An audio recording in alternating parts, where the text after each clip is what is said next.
জাদুর শক্তি বের হলো। জাদুর শক্তি বেরোতে কেক গাছ আমার ভুল হয়ে গেছে, আমাকে ক্ষমা করে দাও। রিমু আগের সৌমিতা দিদি হাত জোড়ো করে।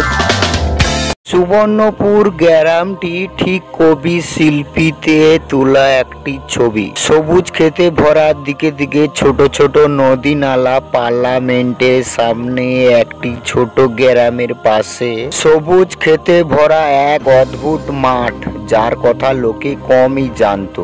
সেই মাঠের মাঝখানে ছিল এক জাদুকরি গাছ। গাছটা দেখতে আর 5টা গাছের মতো। তার ডালে ডালে ছোট ছোট রঙে বেরঙের ছোট ছোট কেক, লাল, নীল, সবুজ, হলুদ। প্রায় সেই বাগানের আশেপাশে খেলাধুলা করত ছোট ছোট বাচ্চারা, কিন্তু তারা জানতো না এই কেক গাছের সম্বন্ধে। কিন্তু তারা জানতো এই গাছের পিছনে এক অদ্ভুত জাদুকরি লুকিয়ে আছে। মিঠু সব থেকে চালাক আর কৌতূহল ছেলে, কিন্তু তার কথাগুলো জ্ঞান অর্জন করে। সে নতুন জিনিস সবার আগে খুঁজে বের করে। এই যে রিমু সব থেকে মিঠুর কাছের বন্ধু, সে কোনো কিছু শুনলে সব থেকে ঘাবড়ে যায় আর চিন্তা করতে থাকে। কিন্তু মিষ্টি মেয়ে এই যে সৌমিতা দিদি, সৌমিতা দিদি একান্ত পশু পাখি নিয়ে সব সময় থাকেন, কিন্তু তিনি দয়ালু, পশু পাখিদের শ্রদ্ধা করেন, কিন্তু তিনি আবার জাদুকরি কেকের সম্বন্ধে জানেন। একদিন মিঠু আর রিমু সেই মাঠে চলে এলো। খেলা করতে করতে, দৌড়াদৌড়ি করতে করতে চলে এলো। সেই মাঠের মধ্যে দৌড়াদৌড়ি করছে বেশ কিছুক্ষণ ধরে।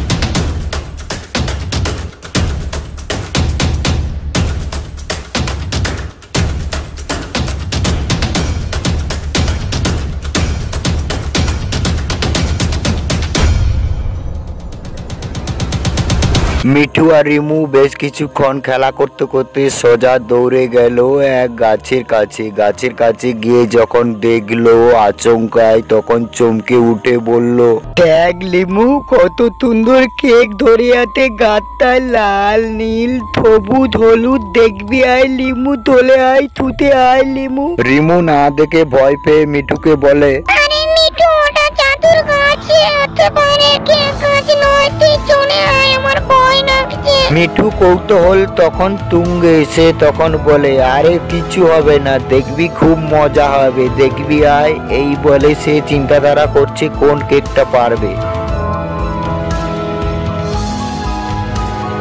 রিমুর কথা না শুনতেই রিমু দৌড়ে আসছে মিঠুর কাছে। এদিকে মিঠু চিন্তাধারা করতে করতে যেই একটা কেক পারতে গেলে অমনি দাম করে পড়ে আছাড় খেতে থাকছে বারবার ধরে। রিমু চিৎকার করে উঠছে, সৌমিতা দিদি দৌড়ে আসছে। এদিকে জাদুর শক্তিতে কিছুক্ষণ পর সৌমিতা দিদি দৌড়ে এসে যেই দাঁড়ালো এমনি মৌর হয়ে গেল। মৌর হয়ে এমনি হাসতে লাগলো, হা হা হা করে হেসে কথা বলছি। তখন অবাক হয়ে গেল সৌমিতা দিদি। কিছুক্ষণ হেসে কথা বলার পর উপর থেকে উঠতে লাগলো, উড়ে উড়ে উপরের দিকে উঠতে লাগলো। রিমু আর সৌমিতা দিদি অবাক হয়ে দাঁড়িয়ে পড়লো।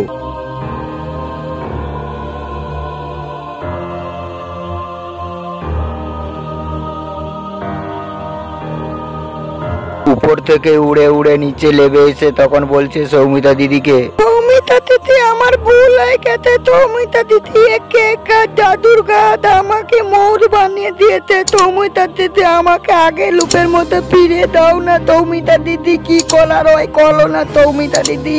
তখন রিমু মৌর মিঠুকে বলছে, মিঠু, তোমাকে আগে মানা করেছিলাম কেক গাছে হাত দিতে না। সৌমিতা দিদি ওকে মানা করেছিলাম, ও তবু শুনেনি। সৌমিতা দিদি সৌমিতা দিদি এই কেক গাছের সম্বন্ধে আগে থেকে জানতেন, তাই তিনি বলছেন, ভয় পেও না, এটা কোনো সাধারণ কেক গাছ নয়, এটা একটা হলো জাদুর কেক গাছ। সৌমিতা দিদি তিনি বলেন, এই গাছের মধ্যে আলাদা এক কেকের মধ্যে বিশেষ শক্তি লুকিয়ে আছে। তবে এই ধ্যান করলে এই কেক গাছের গোড়ায়, তবে তুমি আবার রূপ ফিরে পাবে। সৌমিতা দিদি তাহলে তুমি গাছের গোড়ায় ধ্যান করো না, ওকে আগের রূপের মতন ফিরিয়ে দিতে বলো না সৌমিতা দিদি।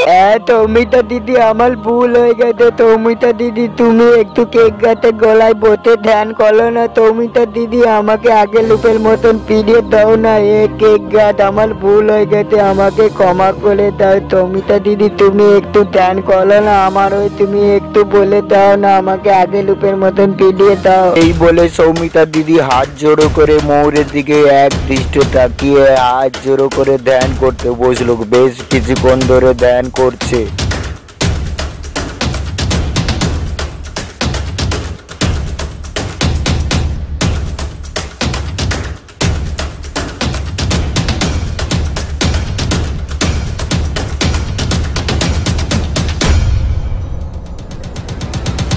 সৌমিতা দিদি বেশ কিছুক্ষণ ধ্যান করার পর এক জাদুর শক্তি বের হলো। জাদুর শক্তি বেরোতে কিছুক্ষণ পর রিমু আগের রূপ ফিরে পেল।